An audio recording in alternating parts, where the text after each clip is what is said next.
welcome to this week's episode of Work the Left Side. It is a WWF 97 year in review pay-per-view, not a premium live event yet. It's a pay-per-view still. It's an In Your House Final Four. As always, when it comes to talking about retro wrestling, I'm joined by Mr. James Carr.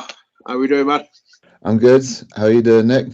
Yeah, man, I'm all good. Still enjoying this. Well, especially this one. This was a very good show to watch. So I'm excited to talk about it. So yeah, obviously WWF Final Four, the aftermath of the Rumble. Yeah, and I think, well, we both messaged each other saying, "What a match!" Like, I knew it was good, but I couldn't really remember why. I was like, I know that match is good. I feel like I'm going to rewatch it and it won't really be that good, but we'll go into a bit more detail later on. But I think it is, like, it stands the test of time as well, because it's so, it's really just like a bloody brawl, isn't it? But it's just really well done the way they do it. It's not just the main event though. I actually enjoyed the entire show. I think there was a good 3 or 4 matches on there. I was expecting it just to be the main event. From memory, I was a bit like, it's a 1-match show, but it really wasn't. Oh, we may differ slightly on our scoring. I thought it was quite good, but I've given quite average scores for the lower ones. But I think I went with such low expectations that I was pleasantly surprised. That might be. I don't think they were bad matches. I just I think I gave them quite average scores. So we'll get on to that. So we talk a bit about the Raws leading up to it, because we got a very famous Raw leading up to it. I'll let you take this one, dude, because my network was being a bitch again as normal. So the big thing leading up to this is Shawn Michaels losing his smile speech promo, which I've not seen since I was young. And when I was young, I didn't know about all the controversy surrounding that. So it was really interesting to watch it with sort of the knowledge of knowing what was going on backstage. And it was kind of cringeworthy, because he comes out, initially he's talking about his knee injury, but then there's no real talk of his knee injury as he carries on into it, and he's just going on about losing his smile. Some people in the audience, like some of the girls, like teary-eyed, but there's a lot of there's a lot of Sid chants as well. It did seem like Shawn's just kind of got sour grapes, maybe because he doesn't want to. I mean, the rumor is he didn't want to lose to Bret at WrestleMania 13, but I think he's just generally, because he keeps saying in promos like, "Oh, I don't care if you like me or you hate me or you want to cheer the other cool wrestlers. I am who I am." But it does sort of, you can see he's got like a little bit of a chip on his shoulder, and I would say that's maybe part of the storyline, but I don't think it is, because he leaves the company and there's no real reason. And the commentators are fully behind him though, and saying how courageous he is and how battered his body is. But I don't know if, I guess they didn't know at the time either. Like, they just think he's got this injury. And then maybe as time goes on, they think, oh, actually, maybe he was like over-egging that a little, especially when he comes back a few months later and he's wrestling at King of the Ring against Stone Cold. So yeah, this is really the start, isn't it? Or the where Bret and Shawn are very hostile to each other. So it was cool to watch. So a bit of history. It did make me cringe a little bit and like Shawn a little bit less, if I'm honest, watching it with my knowledge. I mean, I know we're both sort of not students, but we're all massive fans. I know we've both read lots of the autobiographies. I presume you've read the Bret Hart one. He touches on it in that, where he sort of says, he agreed to drop the belt to Shawn at 12 with the long-term agreement that he'd repay the favour, WrestleMania 13. There was the whole... That now I'm more a wrestling promoter than a wrestler. When people say stuff like that, it makes me roll my eyes a little bit, because everything's subject to change, and I find myself doing it as a promoter. And I have to be really careful now, because I'll say to wrestlers like, "Oh yeah, you're going to wrestle such and such on this show," and then things will happen. Either wrestlers pull out, or or I need certain wrestlers for a certain role, and I'm like, oh, actually, I'm gonna have to change that round, and I'm gonna have to tell them, and that's like, oh.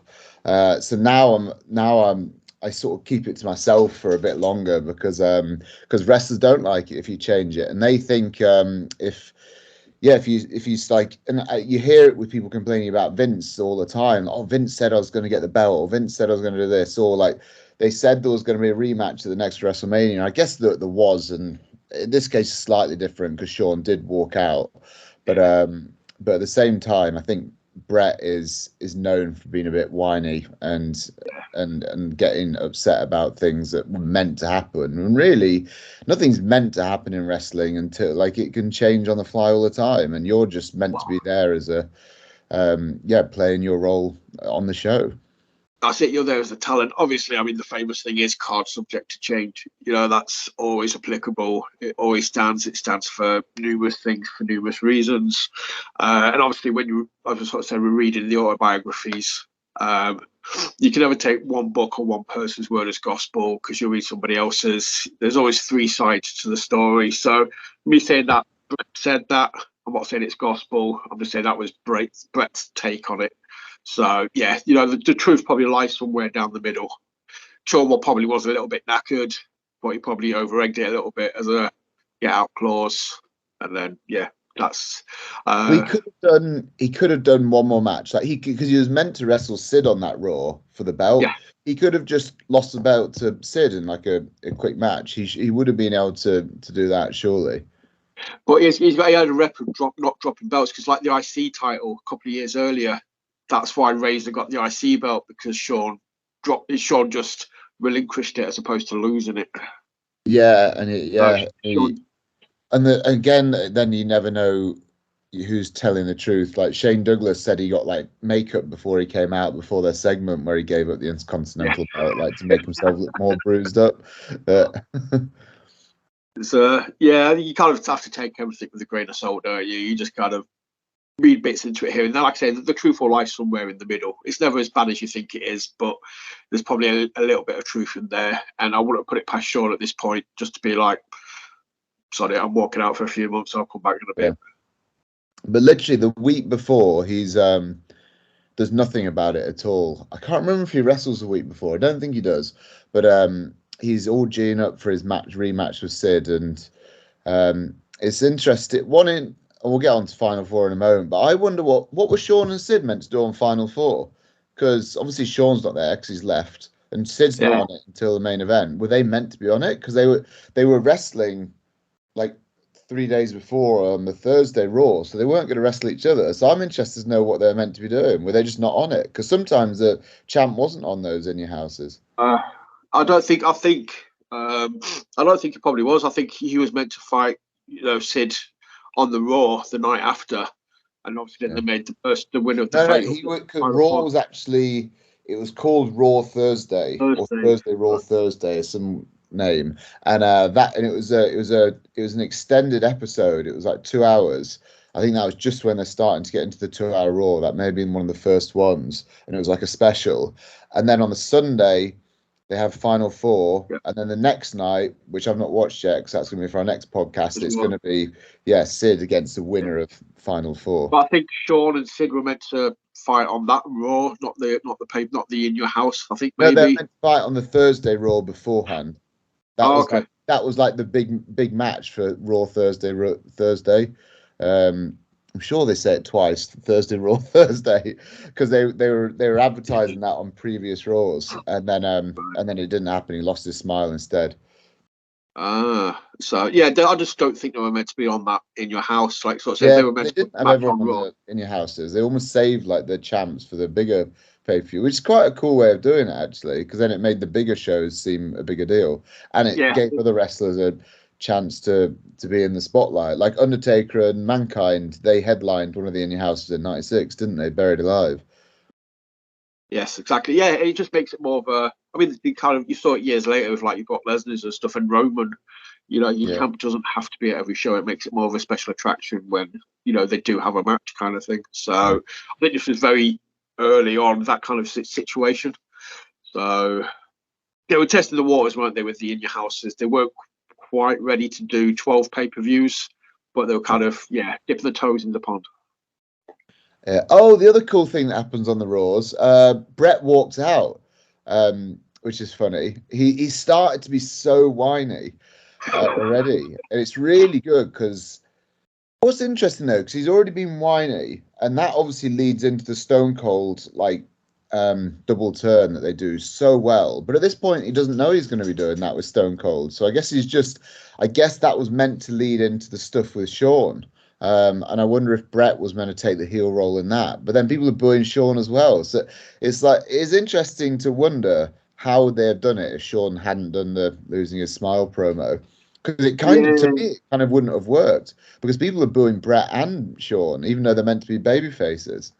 Yeah, it's. I think obviously it might be another factor in Shawn walking, which we talked about it. Obviously at the Rumble, they had to have it in San Antonio to make sure Shawn got the face pump. Pretty much anywhere else, like we said in New York, he was getting booed. Maybe that was just hitting him hard. He was meant to be being this big baby face, and the fans were just booing him. And it was genuinely, you can imagine somebody like Shawn, his ego is just taking an absolute kicking. Yeah, and I guess that's why they pivot to DX, isn't it, when he comes back? Which obviously worked out pretty well. So, the other thing, that's leading up to the Final Four. That's how they announce it. So Bret Hart's like, I should have won the Rumble. You know what? I'm leaving the company. And he walks out and he looks proper whiny. Yes. Yeah. And then Gorilla Monsoon comes out and he's like, well, actually, you're going to get an opportunity. And then he just comes back from the crowd. He's like, okay, I'll do the match then. He just seems like a whiny little kid. And Austin's just berating him. And Austin's so funny the way he does it. You can see how he turns the baby. Like, people are already cheering for him, like, at this point, because he's just a badass, really. And he's so much more likable because he's just, does. And he occasionally does, like, heel stuff. And you remember that he's meant to be a heel, and it's kind of weird. But he still does it in quite a good way, not to lose face. Like, at one point, he's coming out, and Undertaker and Bret are in the ring with Gorilla. This is when their Final Four's been announced, and he's like, "Yeah, I'm going to take you both on." And then he sort of does the whole heel, like, backing off, so he's a bit cowardly. And it kind of, but then to not lose face, he's like, "I know an ambush when I see one, son." And he's kind of like saves face by the way that he does it. And it's just, I thought it was quite clever on his part. Yeah, it's that perfect balance. Like I sort of said, there's enough heel there where if you're looking for it, you can see it. But you can also sort of see if you want to put a face spin on it, you can do knowing what's coming kind of thing. Yeah. It's very clever. It's very well written. I mean, the whole evolution of Austin was just lightning in a bottle for me. It was just perfect. Yeah. Anyway, should we get on with Final Four? Because we overran last time. I've got loads I'd like to talk to about Austin, but I think we should get on to the pay-per-view. What was the first match? I did jot that down. Marc Mero and Leif Cassidy. Random match. Marc Mero versus one half of the New Rockers. Yeah. Leif Cassidy, obviously, Al Snow. The best famous rocker. Before he became part of the Job Squad and started getting ahead.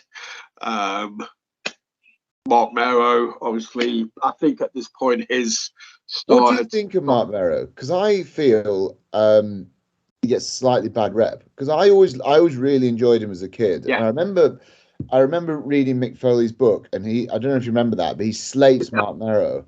And I was like, but Marc Mero was so good. Why is he slating him? Because I was still quite young when I read the book. I don't think. I'll just jump in there for a second because I was literally going to bring this up. I was going to mention Mick Foley's book because there's one bit where Foley's remembering him and Steve being sat in the back, and Mero walks past, and they're both just like, "Can you believe that's the first guy to get signed on like a guaranteed contract?" He was brought into the company as like the big star. And he had Mick and Steve sat in the back, just like. But I think, and the matches he had with Steve Austin in '96 are brilliant. So I don't know why Steve Austin didn't, is like that with him. But I guess it's a guaranteed contract. They were just a bit jealous, and obviously time would tell that they were bigger stars than Marc Mero. So yeah, exactly. In hindsight, but I don't think it was doing it with malice. I think it was more of like ribbing and just taking the. Obviously, Mick, the nicest guy on the planet, kind of thing. I don't think he sort of was being nasty about it. It was just sort of saying like, it's Marc Mero. He's good, but you know, he's got a position on the card kind of thing. Yeah. Well, I feel like a few people give him a bad name, and I always really liked him when I was a kid. So. Yeah. But Oh, in I this agree. match, this is really, you're starting to see Sable taking the limelight. Like, it's all about Sable. Like, they're talking about Sable. The camera keeps panning to her. She seems like the star now, and Marc Mero is a bit of an afterthought. The bit with the rope where she's helping him when he's in the submission and she pushes the rope towards him. Yeah, yeah, that's right. Yeah, she's kind of like helping him cheat as well, which I don't really know why they do, what the point of that is, because they're not. I don't think they're thinking of turning either of them heel at this point. I don't know what they're thinking of doing. They just want to use Sable, don't they? Yeah, I think the maybe testing the water because she stood there with the sunglasses on. I'm not in any position. I Maybe apologise. they I'm were suffering thinking from of hay doing a fever. heel turn with him. Yeah, Yeah, I've got an excuse. I've got hay fever. She was stood there like in a black PVC and the black sunglasses on. He was coming out in a slightly more a slightly darker look. yeah. And it When wasn't does quite as he turn extravagant. heel? Because he starts wearing the boxing shorts. That's my main memory of him being a heel. He just wears boxing shorts and he's suddenly a heel. That was later in the year, wasn't it? That was It's round 97, yeah. 97, yeah, because he teams up with Jackie as well. That was it, late 97, early 98. He's with Jacqueline instead of Sable. Yeah, yeah. Because that, I guess that, because the end of 97 is when it starts getting pretty sordid, I think. Oh, maybe 98, actually. I'm trying to think 98, the bikini. because they It was have the, 98 with them. yeah, like I remember this from being a teenager, yeah, with the hands bikini. And Yeah. then oh, it may even be 99 when like Miss Kitty starts taking off her bra in matches and stuff, and like That that was was the late end of 99. 99, I think. This kid, it was not Armageddon 99 was the infamous Yeah. on it. What? That was late 99. So I guess that's all going to start with say because I wonder when she did Playboy as well. I wonder if that was 97. I No, guess we'll I find think that out. was 98. I'm sure it's like late 98. Right. Because I So feel that's when she suddenly, yeah, became like megastar. Like she was getting, yes, that's when he started getting jealous, wasn't it? When they did like the cover yeah. reveal and stuff like that, and he started covering it up and covering her up. If that happened in 98, I haven't got a clue what it does in 97. I can't remember at all. I guess not much. We'll find out. I'm I'm interested sure he's to know getting what injured. happens Did he with not get injured later on in the year? I'm sure he's out for most of 97 with an injury. Yeah, I think he probably gets injured and they do stuff with Sable without him, and then he Yeah. comes back and he gets jealous. I think he's definitely there for that bikini contest because he's with Jackie, Yeah. isn't he? Yeah, that's it. But yeah, Leaf Cassidy, as I sort of say, Al Snow. This was a good Raw match for me. I enjoyed this match. I thought it was, it did what it's meant to do.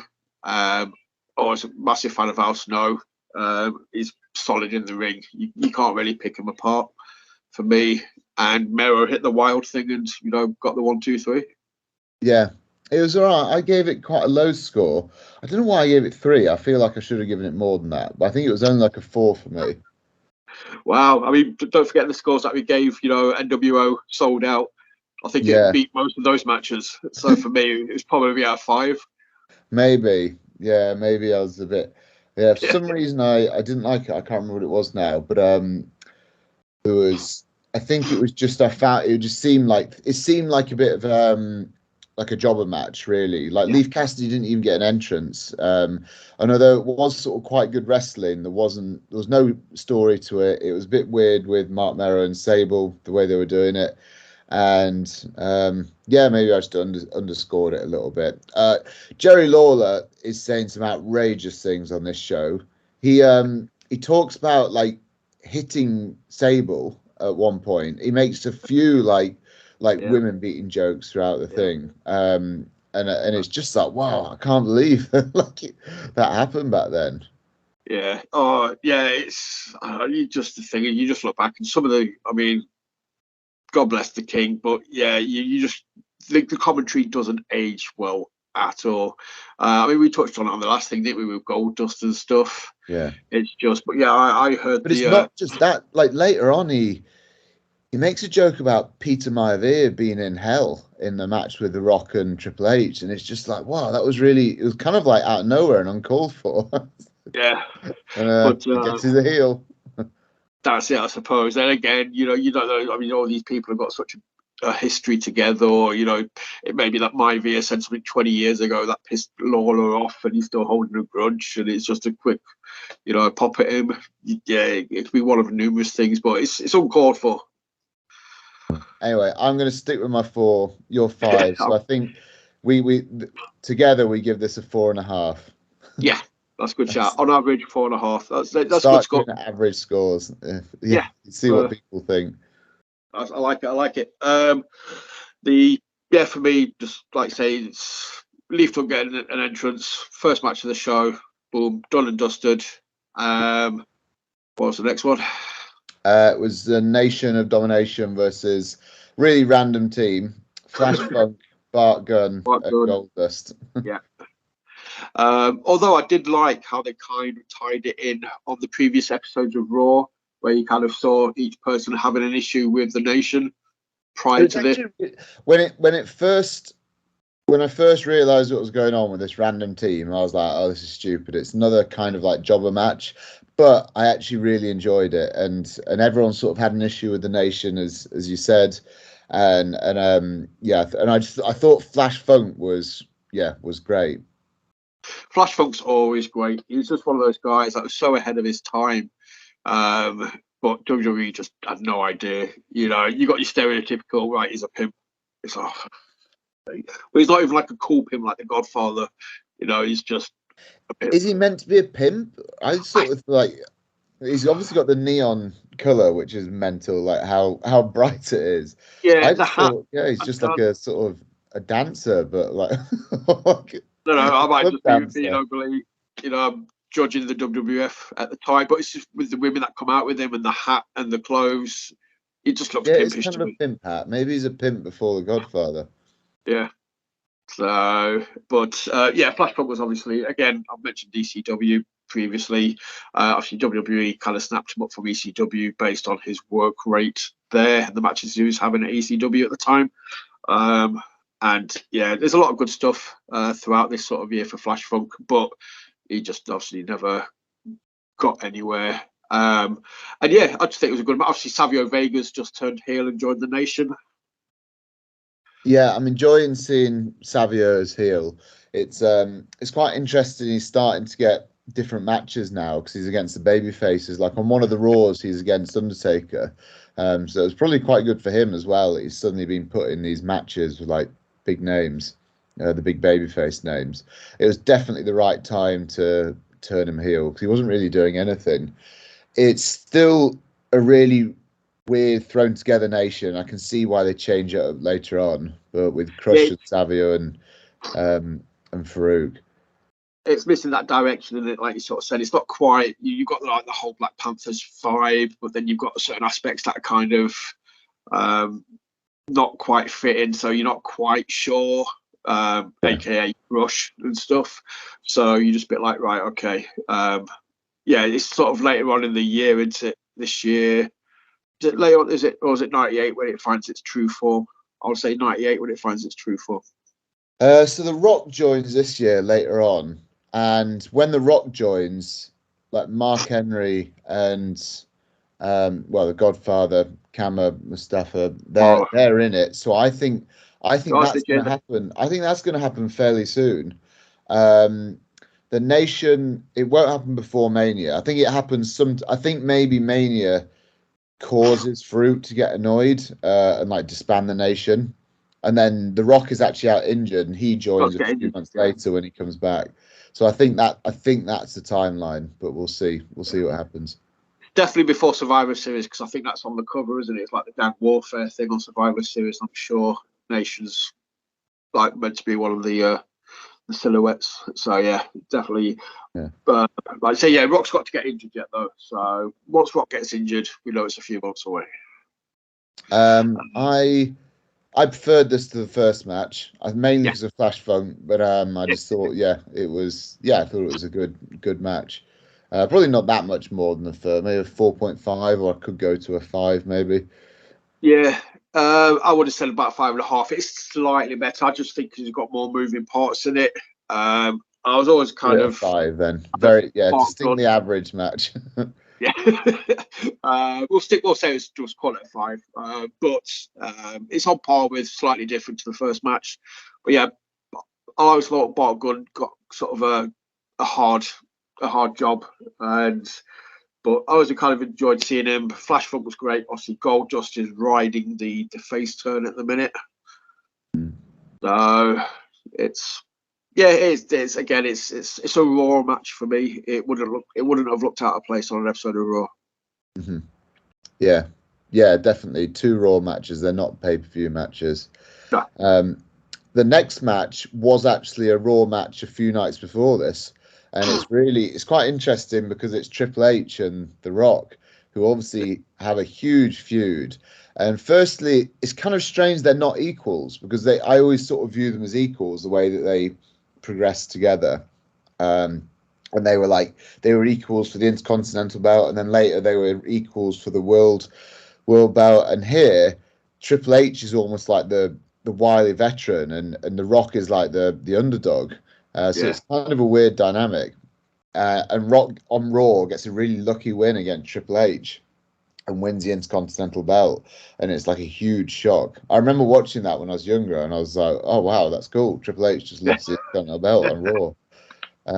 And then they have their rematch here, which The Rock Rock is just not working, is it really? No, I mean when you finish as the crossbody, it's never a good sign, kind of thing. Or at least it's not that crappy shoulder breaker thing anymore. No, I think the shoulder breaker is his finisher still here. Because I'm sure this match finished on the crossbody. It might have done, but they still refer to the shoulder breaker as his finisher. Wow. But I don't think he ever finished anyone with it, because it's so crap. I was actually hoping he didn't win the match with a shoulder breaker, because it's so bad. Him and Papa Shango, they had that shoulder breaker, didn't they, as a finisher? As if it's a multiple time finisher. It's crazy, isn't it? You just like, I mean, to be fair though, I think I've said whether I said this on an earlier episode of this or somewhere else, like, any move can be a finisher. I think that's the exception. I don't care what anyone says, you cannot make that a believable finishing move. It just does not look the job. But I feel like moves like that, where it's not like a big slam, or it's not you landing on your head or someone jumping on you. It's just like a backbreaker is not a finisher, is it really? No. But they're still like good moves for like working someone over, and I quite like the shoulder breaker as a move, but I don't like it as a finisher, because you wouldn't sort of be flat out on the mat, would you? You'd just be, if you got shoulder, you'd be clutching your shoulder, but I don't think you'd be able to pin me from it. No, I fully agree with that. But it makes me laugh with this one, with like King on commentary again, sort of saying, like, "Oh, I'm rocking my ear. He's a nobody. He's never going to amount to anything." And again, it's just one of those lines where you look back in hindsight and be like, I know he's being the heel and he's trying to undersell it, but you're underselling it way past the mark, Yeah. Well, the big thing in this match, debut of China. I've been waiting for this. Yes. I like the way that they sell it as well, as in like genuinely it's just some random person in the audience. Yeah, it's just, she looks like so immense because she's so huge. And yeah, I like the way they did it, actually. I thought that was the best bit of the match. It's the best thing we've seen on the pay-per-view so far. I thought it was cool the way they did it. Yeah, again, because it's generally looked quite shocked, like, what the hell's going on? Yeah. And the commentators sell it. I think Jerry Lawler makes another inappropriate joke, but they generally sell it quite well. And they mention it later on as well in the show, like sort of saying, an update on Molly, she's been, or the woman in the audience has been ejected from the building. They kind of bring it back up again later on, just to sort of plant it in. Yeah, it makes it seem more realistic. Yeah, that's it. So, again, I don't think it's any worse or any better than the first 2 matches. I think it had its moments. I enjoyed certain parts of it, and again, it's a match in hindsight. It's The Rock versus Triple H. So yeah, it's quite nostalgic to watch. It's quite interesting. Yeah. I gave it a 5, actually, so still in that distinctly average territory. Probably enjoyed it more than the first 2. I think the finish made me enjoy it more, though. I don't necessarily think the match was. I mean, it's just Triple H beating up The Rock and him selling, and which is and again, he's just meant to be like this super underdog, which is weird in itself as well, because The Rock's actually bigger than Triple H here. But like I say, I think, like so say, you kind of got to that point where later on where you saw them as equals. But obviously, I think Triple H had been around a couple of years longer than The Rock. Yeah, he was 95, and The Rock's only been there since Survivor Series. So, because obviously, Triple H was meant to win King of the Ring in '96, wasn't he? So, he was planned for big things before The Rock had even made his debut, kind of thing. It's actually, think how soon that is. He debuts in November, and this is February. He's got the Intercontinental belt. So that's, it's so quick. You can see why the fans sort of turned on him, because he's not really done anything, and they've just given him the second title straight off. Yeah, it was definitely pushed down the throats. So the next match, though, I thoroughly enjoyed. Oh, did you? I quite liked it, but I just thought that Furnace and LaForme looked just absolute jobbers. Like, they're really good, but the whole match was just about Bulldog and Owen like falling out with each other, and I guess that was the story there. And I feel like the match itself was sort of lost a little bit because of that. I don't know, man. I think the other team, they weren't made to look like stars, but when they got their moments, I think the moves were very fluid. They looked solid. They looked like really good workers, who I would have been excited to at that point to be like, oh crap, these guys are going to be huge based on this. Yeah. They're meant to be. I think they were meant to be, because they were huge in Japan. Those two, and they were brought. I think it was JR sort of brought them in and was like, these guys are going to be amazing, and they never really took off. And I think things like this is the reason, because they just seem like very secondary. Like Bulldog clotheslines Owen, and then he gets one of them up for his power slam, and he's going to beat him, but then Owen hits the guy with a. So it's just like, I feel like they've been jobbed out by the Bulldog and Owen fighting each other, and still Bulldog gets him in a finisher, and then he would have beaten him clean as well if Owen hadn't hit him with a slammy. So I just felt, and they are kind of bland. They're good wrestlers, but they are kind of bland. And I think I thought they were a bit bland when I was younger. I didn't really think they were anything special. I quite liked how quirky their movesets are, and that is because they got more of that Japanese style, which I hadn't seen at all when I was younger. So that was quite interesting when I was younger. I was like, oh, what are they doing here? All these suplexes and things. But I don't know. I thought it was a slight letdown. What did you give this match? I gave it a 6. So I rated it higher than the previous matches. I see. I gave this a 5 as well, but maybe I'd go. Maybe I did prefer it to Triple H and The Rock. That's it to me. Wrestling wise, it was good, and I suppose even though it progresses the story with Bulldog and Owen, so maybe it's deserving a 5.5 from me, so 5.75 if we go between scores. We'll round it up. We'll say 6. Well, it'd be nice to be 6. But for me, I'm a massive mark for Owen Hart. I always preferred Owen over Bret. So anytime I get to see Owen in the match, you get to see him doing shenanigans. Like it's the best Owen Hart character when he's got the slammies. And he's just like, even on the entrance where Bulldog's posing, and I was like, whoa, and he looks under and pops back up, pops in front of him, just to steal Bulldog's limelight. Yeah, I do like. Actually, that's quite nostalgic and historic in itself. Yeah. So, and obviously we got to see an Owen Hart Enziguri. One of the most devastating moves. It knocked Shawn Michaels out for like 2 months. Oh, that was on my notes actually. Best Enziguri ever. I bet. Yeah. That's it. To that. To me, that's the only Enziguri there is. If it's not a step up Enziguri, I'm not buying it. I hate. Sidebar. I hate the new Enziguris that everybody seems to be doing in like WWE, which is just a jumping kind of kick to the head, but they call it a pop up Enziguri. It's like no, just stick with the step up one. It's just spot on. You can't improve it. Stick with that one. Yeah, and it does look devastating when it's done well, and it can also be devastating when it's not done well. I remember I did an Enziguri in a match once. It was against Saxon Huxley, and he was not happy with me after the match. I proper belted him with it, and I was sorry, Ross.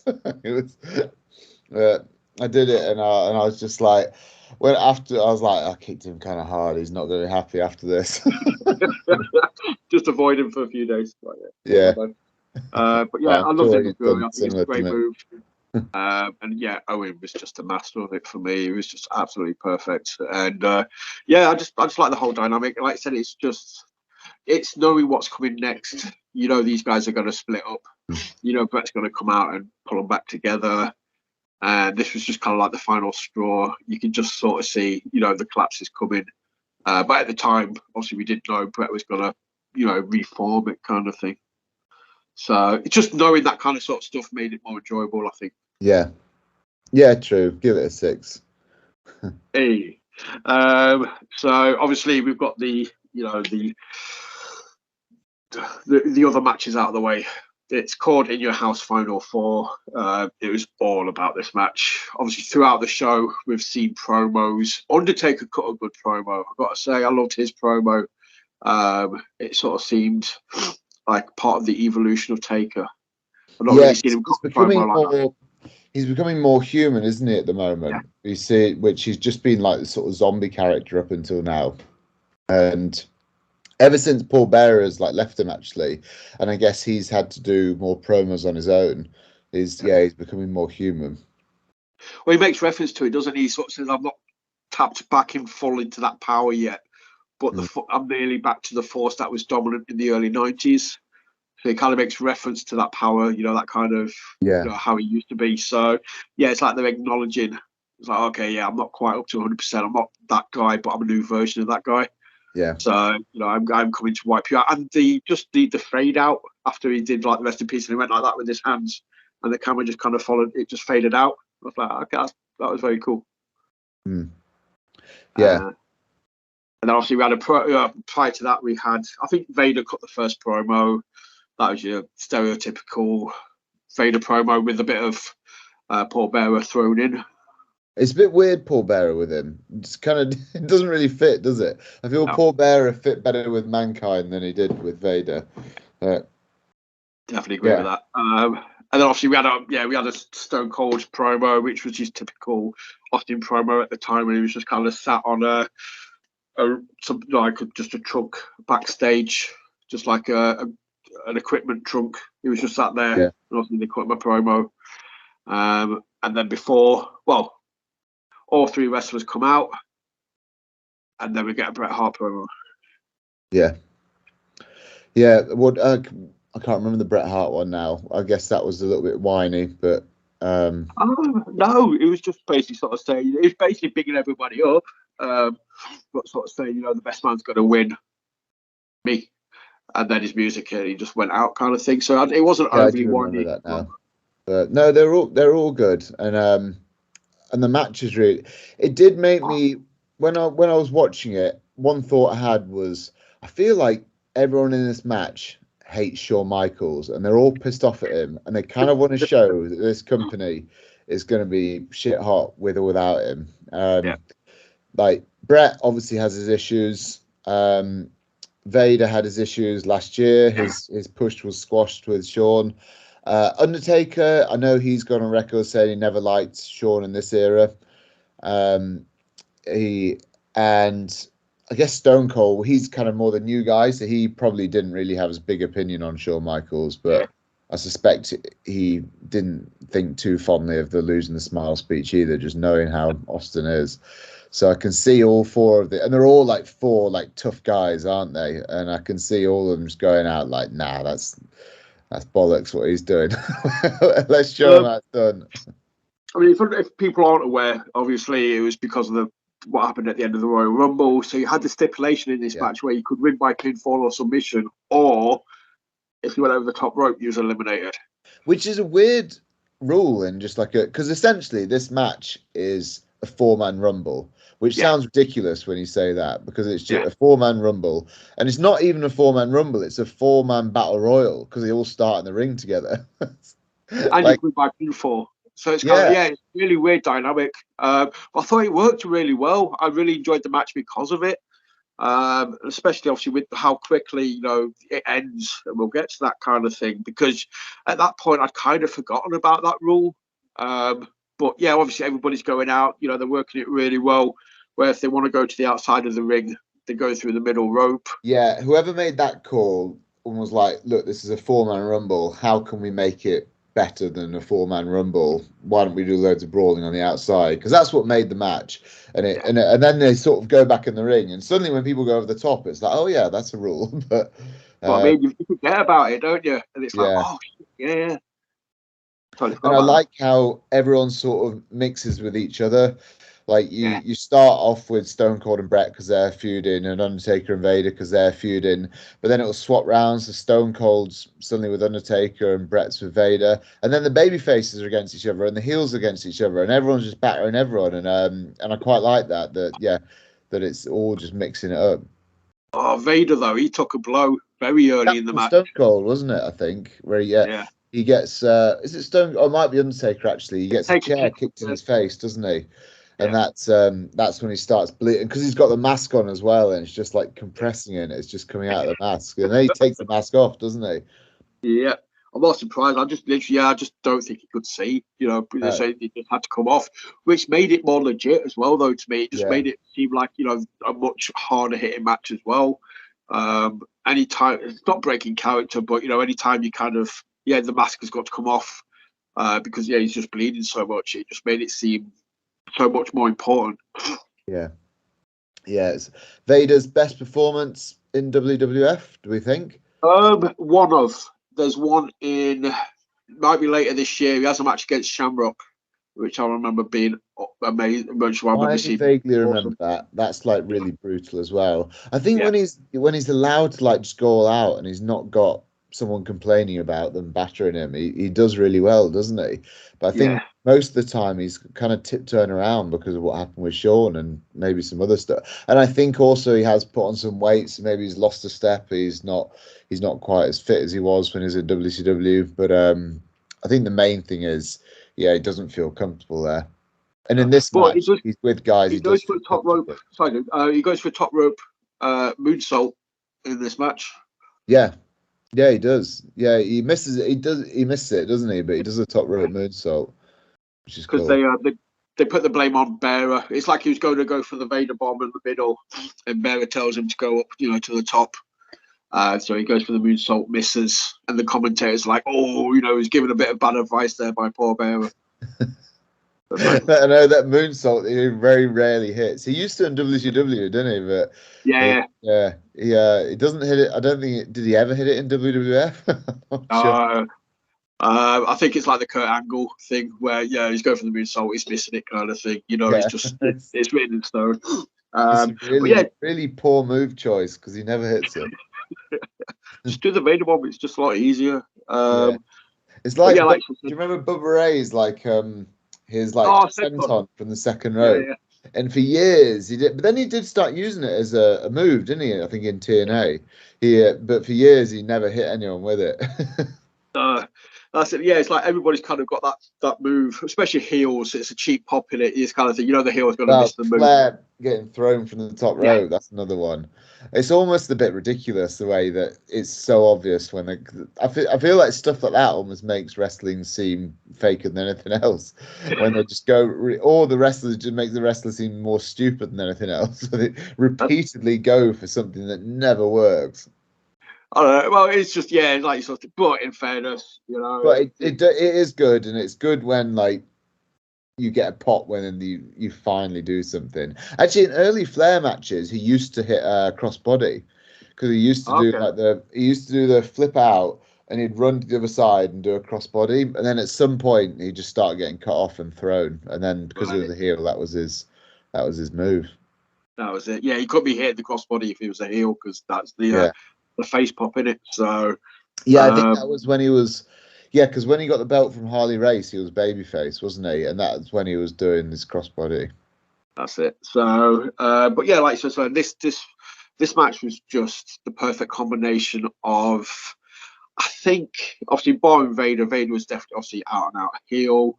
As you said, Austin was meant to be heel. You're meant to have two faces, two heels. But as you sort of said, at this point, the fans had just taken to him so much. You looked out into the audience and you saw Austin 316 T-shirts, everywhere. So I think that kind of allowed them that bit of a freedom where you could have, if it was Austin like punching on Vader, he still kind of had that face heel dynamic. Yeah, and it works. I knew that I knew the result of this, and I was a bit sort of miffed that Austin was the first guy out when I knew the results. But then after watching it, the booking actually works really well because they happen so quickly. Like Austin goes, then Vader goes, and Undertaker goes, and it's all like, and I couldn't remember sort of how Austin went, and then I couldn't remember how Bret got rid of Undertaker. But again, that's Austin comes in and like messes it all up, doesn't he? He sort of accidentally lets Bret win, but then it's just chaos at the end.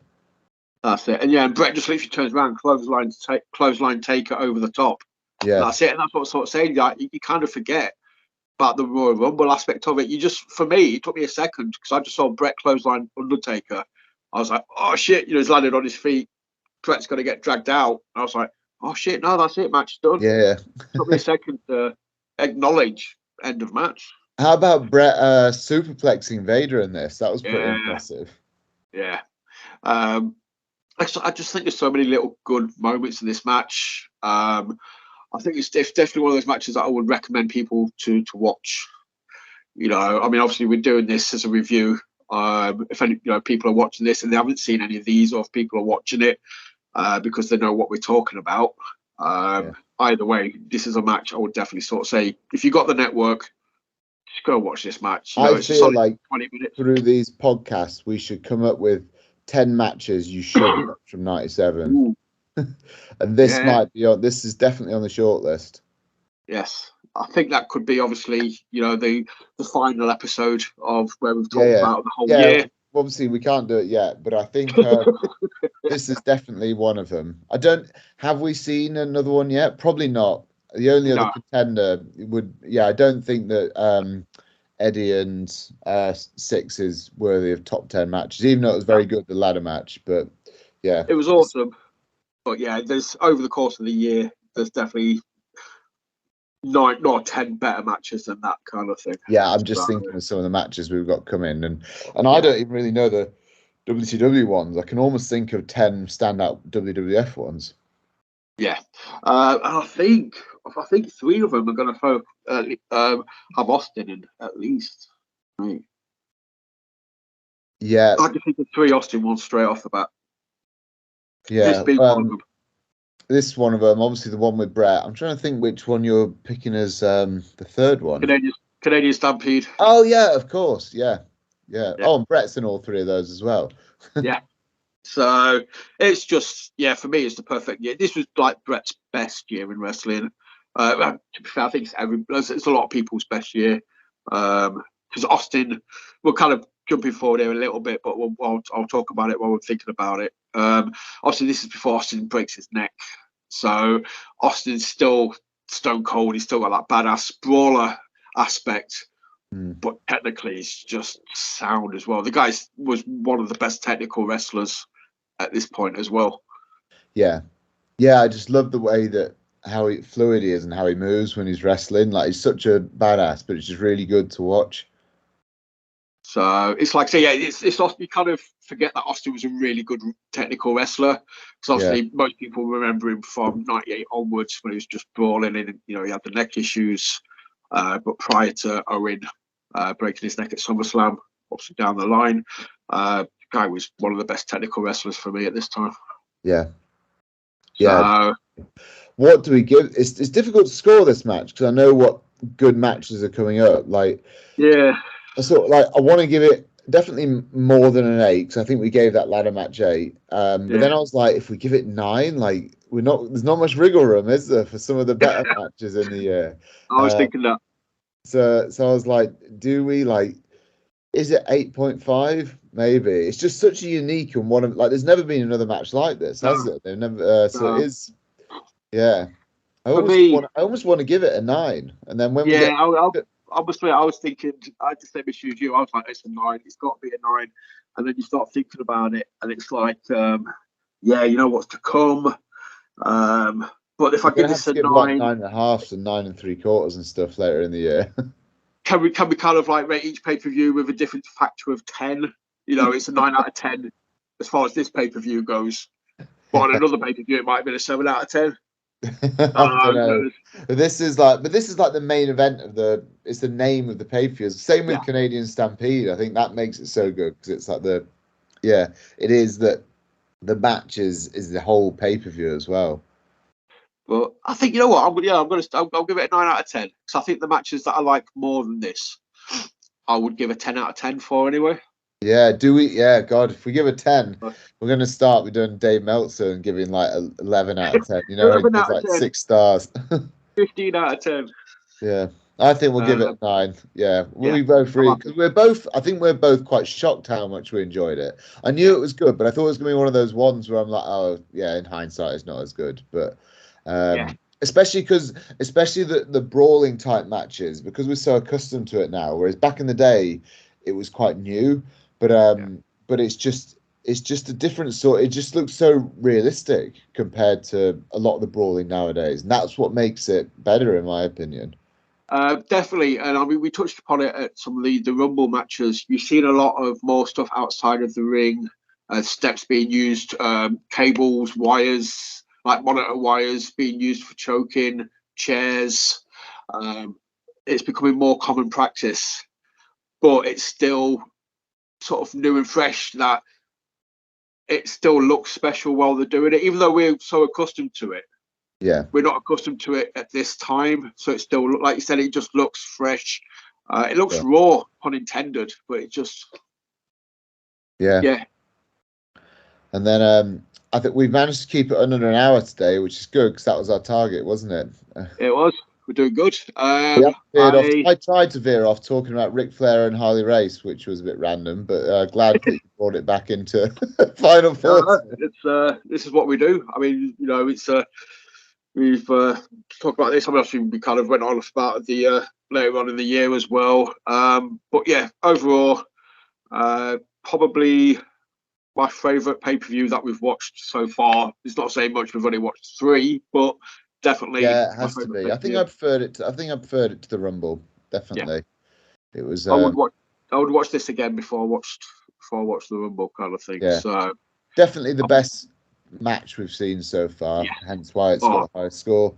But yeah, it was just all four of those guys are great, and it's good to see. Even though I didn't rate the matches that highly, it's good to see the beginnings of these storylines, like with Triple H and China. We've got The Rock coming, even like the origins of the Nation, origins of Sable. I'm interested to know what happens with Marc Mero after we talked about that. I think he does get injured. So I'm sure he gets injured. And like sort of said, whilst he's out, Sable, I don't know whether she takes like on the Sunny role doing interviews or something, because she don't manage anybody else. So I can't think what to do with her, but they must do something. Sunny did something on this show. She just came out and was like, and like Jerry Lawler and Vince sort of ogled her a little bit, and then she went, oh, I think she's on it, or am I thinking of Raw? Maybe it was a Raw I'm thinking of. They mentioned Sunny, but she wasn't on it. They did mention her, so it might have been must be she keeps on just popping out because she's not managing anyone now. She just sort of comes out and says something, and that she does like ring announcing and stuff, and then goes off. It's her and Pillman doing like Heat or Main Event or something like that at this point. Yeah. I think she's like a presenter for him at this point. Yeah. Because Chris Candido is back in ECW, isn't he? Yes. Yeah. Yes. Obviously Sonny plays again, you know, wants to host Shawn, and Bret thing starts getting a bit more personal. You mention of Sunny Days. I think there's all that still to come, obviously. Yeah, when's that going to happen? Because that's Shawn, isn't it, that accuses Bret of Sunny Days? It was, I want to say about June, July time, possibly. I think it's before when he comes back from his little sabbatical. Yeah, that's it. Yeah, it's early days of DX, because he is such a prick, isn't he? At this time, Shawn. He seems like such an insecure, like arsehole. Like it's just a really bad combo. But then obviously when you hit right again, the truth somewhere down the middle. But I've read enough things that sort of back this up. Is that Bret and Sonny were never a thing, but it was Sonny and Shawn. They were actually going at it. I think that's widely known. And then Shawn just throws Bret under the bus. You're just like, you absolute piece of work. You know what I mean? It's just. But then you can see how that might have stemmed from if Shawn was a bit insecure and thought that Sonny had done something with Bret. And so, and his way of addressing that insecurity is to like accuse them of it publicly to embarrass them. It's mental though. But you're messing with a man's family, aren't you? Because like you can see, like, well, we'll get to it, but you just Davey Boy's reaction when it gets said. I just remember it's just like Davey Boy's just fuming kind of thing because it's obviously messing with a man's family. But yes, so this was Final Four. That's just a taste of what we've got to look forward to down the line when DX come and Canadian Stampede. Also, we've got Brian Pillman to turn up, which is my personal highlight. That's what I'm waiting for. But yeah, dude, do you want to plug obviously we've got True Grit in York next month? Yeah, got True Grits in York on the 8th of July. We're returning to York. Tickets are selling pretty well, so I'm happy about that. We got a huge match, Liam Slater versus Chris Ridgway in a pure Grit Rules match, which I think will be fantastic. Yeah. We got Sheik El Sham versus Serico for the belt, which is going to be a great match as well. We've got the tag team invasion match with 4 teams going at it, which I think, that will just be nuts. So I think that'll be very enjoyable. We've got actually Rio and Lucy Sky should be really good. We've only had Lucy Sky on once before. She was against Tonga, but it was a really good match actually. And I think her and Rio, so I think they possibly know each other quite well from wrestling before. So that should be a really good match. And Ivy has her first title defense against Izzy, which so that'll be interesting. The reign of Ivy is upon us. It's looking good, man. I'm looking forward to it. I must mention, or they'll get upset. Wing Commander Nash is against HT Drake. HT Drake's debut. I'm not sure how pleased he is. He was booked against Nash in his first match. He's not very happy. It's a good way of introducing you to the company. Right, there you go. Is I don't know. I'm expecting Ace to have some shenanigans. I think it could. Drake's not going to have it as easy as he thinks, in my opinion. Are you pro or anti Nash boat? Oh, Nash boat rules, man. I just I'm working on a boats and hose t-shirt design. Brilliant. So, and we've got, talking of miserable people, Shawn Only continues his open challenge. That should be interesting to see who steps up for that one. Yes. But yeah, man, the card's looking awesome. If you haven't already got tickets, York's an awesome place anyway. Make a day of it. Go out and head over to obviously True Grit website. I'll post the link in the description. Go down. Obviously, you can follow us. You know where to follow us. True Grit. Obviously, if you follow us, I'll post and tweet enough about True Grit where they're easily accessible. So yeah, and I'll put all the links in the description. Hit like, subscribe, do the normal social media, YouTube shenanigans, and we will see you very soon for the next WCW event, which I can't think of what it is off the top of my head. Oh, what is it? No, Clash of the Champions. I think that's the one we didn't see. Before sold out, wasn't it? Well, it's not on the network. Let's see.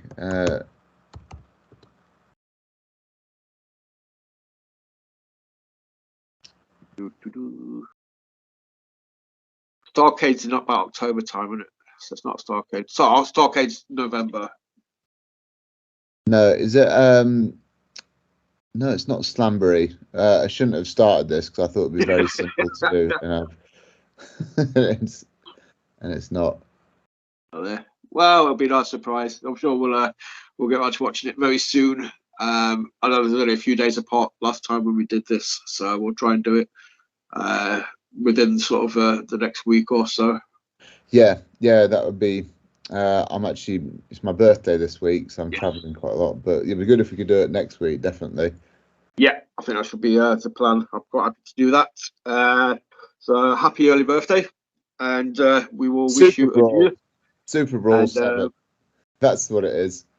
What is it? Super Brawl. Super Bowl. I always think that for some reason it always kind of sounds like that's their WrestleMania, but I know it's not because obviously Starcade's there. Starcade's kind of theirs. Yeah. Oh, it's Hogan and Roddy Piper rematch. Was it the one that was for the world title, but it wasn't for the world title? No, because that was 96. Right. Because I know they've got the Age in the Cage thing, haven't they, coming up with Roddy and Ric Flair versus Macho Man and Hulk Hogan. That's maybe after that one. Anyway, we'll get onto that when we'll discuss it very soon. Dude, thank you so much for joining me. As always, it's been a blast. It's always good to look back and sort of see wrestling at God level, basically. So we will see you again very soon. See you soon. Thank you for having me on.